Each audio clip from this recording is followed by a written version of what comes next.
Hello guys, this is Professor Oscar here. Welcome back. In the previous Quantum Story Club, we have talked about the history of the hydrogen spectral series, how the maths genius Balmer gave us the Balmer series, and today we will be talking about the second unsolved mystery, the photoelectrical effect. Well, let me first introduce the background of that time. Before the 19th century, the development of physics, the mechanics to be specific, has been very complete.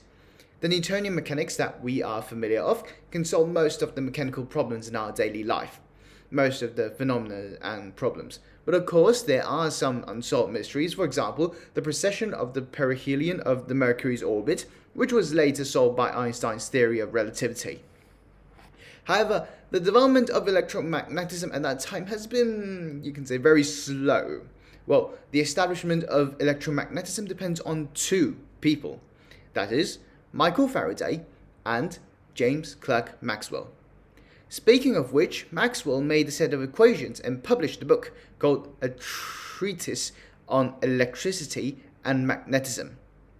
In this book, various properties of electromagnetic waves are described, and the transmission speed of electromagnetic wave is calculated through these formulae. Fairly reasonable and well-founded. But physics is like this. You have a theory. You have established it, but you must have an experiment to prove it. As Henri Poincaré, a French mathematician, once said something like this. All theories that cannot be measured cannot be included in natural science. You see, it's not just physics. Everything needs a proof. But no one at that time has ever seen electromagnetic waves. So there is a small group of people believing that electromagnetic waves is just a little fun to watch. No need to put real effort into it. Yet most people do believe that this electromagnetic wave exists. But they think that this electromagnetic wave is a kind of action at a distance.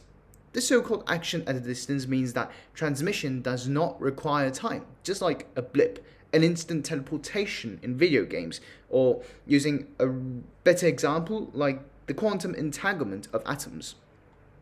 Therefore, scientists at that time were divided into two factions.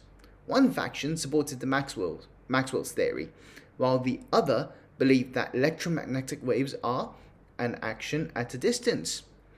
There are mainly two bosses behind the factions. One is Weber, the other is Helmholtz.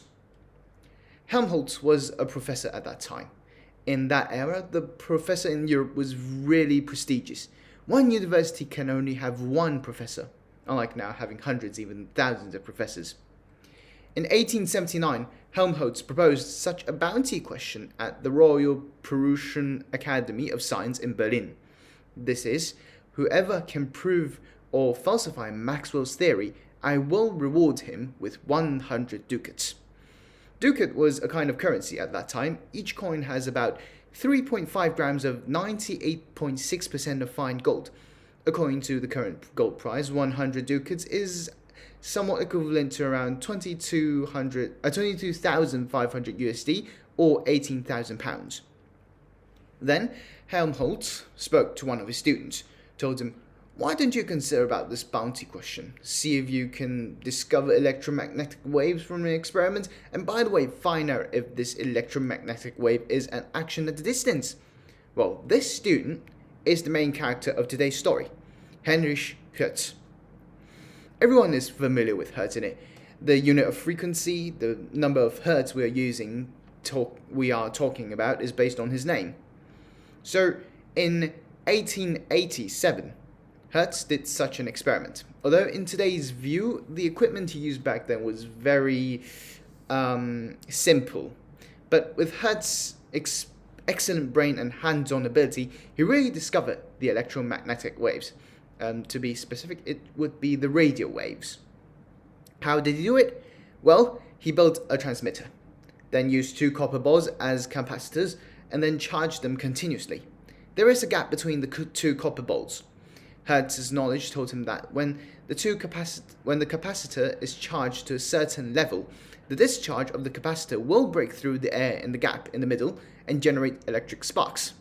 If you don't understand this, it doesn't matter. You just need to know that the gap can generate electric sparks, and then this electric spark can generate electromagnetic waves. That's it. Then he made a receiver. This receiver is actually a metal ring. This metal ring also has a very small gap. This is placed in a distance, and if electric sparks produced electromagnetic waves according to Maxwell's theory, if it's correct, the electromagnetic waves will travel through the air to the metal ring, which is the receiver, and electric sparks will also appear in the gap between the receivers. Hertz closed all the doors and windows and pulled down the curtains, so the experiment can be done under a dark environment to have a better observation. With no doubt, even though it was very dark, but Hertz observed the electric sparks. It was the first time in history that the existence of electromagnetic waves has been proved through experiments. And then Hertz used another method to prove that electromagnetic wave is a wave, while the transmission of electromagnetic wave takes time, proving that it is not an action at a distance.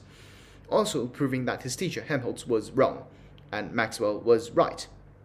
So he wrote a letter to Helmholtz telling him his success. Of course, he can't directly say, "Oh, sir, you see that you're actually wrong," and Maxwell was quite correct. The only better way to say was, "Well, you see, sir, I'm actually not very interested in Maxwell's theory. The success of this experiment is mainly due to your earnest teaching and blah blah blah. But till now, it seems like the whole thing above, the thing we mentioned before, has nothing to do with the photoelectric effect. As I've said before, the discovery of pattern and laws of physics are by curiosity and by chance. While Hertz was doing the experiment, he had discovered that the sparks on the receiver is in the dark. He had to observe the sparks on the receiver in the dark, where the sparks on the transmitter would be obstructing the observer to have a better observation. So Hertz thought, can I put a box over the receiver, covering it and open a small opening so I'll observe through the small opening? Would that be better? So he found a plastic box to cover it, but he found out that the spark did not become more obvious. In fact, it became weaker. The intuition of a physicist started to work. It must be from the transmitter. Something being shot out was affecting my receiver. Now, that thing is shielded by my box, causing the sparks to be weaker. Of course, this box can't be made of metal because metal can shield off electromagnetic waves. So he used different boxes of different materials. Finally, Hertz found out that a quartz box did not affect the sparks and brightness remained. So he took the light from the transmitter and dispersed it using a triangular prism, experimenting the light of each color, and found out that only ultraviolet light will affect the sparks on the receiver. So Hertz called it the photoelectrical effect. But why didn't quartz affect the brightness? We now know because ultraviolet rays can pass through quartz. That's why the lampshades of ultraviolet lamps are now made of quartz, which is glass. People didn't know until 1897 when Sir James J. Thomson discovered electrons. Electrons would be excited and leave the metal when ultraviolet light hit onto a metal plate. So let's rewind and think back about the experiment that Hertz did back then. It was because the ultraviolet light hit the gap of the receiver, which made the electronic transition easier, making the sparks to be more obvious. So the funny thing about photoelectric effect is that the excitement of electron has nothing to do with light intensity, but with the frequency. To put it bluntly, no matter how bright your light is, even if you're using laser, as long as the frequency is lower than a certain value, a certain threshold frequency, electrons cannot be excited. But if the light you're using is very dim, as long as the frequency is higher than a certain threshold, this threshold is actually linked to the materials, electrons can be excited. Classical physics is now really confused, because according to the interpretation of classical physics, the energy of light is directly proportional to its frequency, which is related to light intensity. Well, Why is it related to the frequency? Let's take an example. Let's say there's a heavy object, a rock. If a person cannot lift it, you'll need two person. If you still can't lift it, you'll need three person. As long as you have a lot of person, you can eventually always lift up the heavy object. But now, the setting of this thing is that as long as the person who lifts the object is, let's say, older than 35 years old, I don't care how many people are there, it has nothing to do with your strength. As long as you are over 35 years old, you can lift up the rock. Well, this is the second unsolved mystery for classical physics at that time. In 1864, Maxwell, 33 years old, he gave the general equation of the electromagnetic field, which is the preceder of the Maxwell equations we see now. At that time, his equations weren't that simple. At that time, his equation had like 20 unknowns, 20 equations. Even if simplified, there are still 8 equations. But still, it's very powerful back then. Well, the pity is that Maxwell, 48 years old, died young in 1879. He was very upset because almost no one agreed to his theory, because it was not confirmed by any experiments.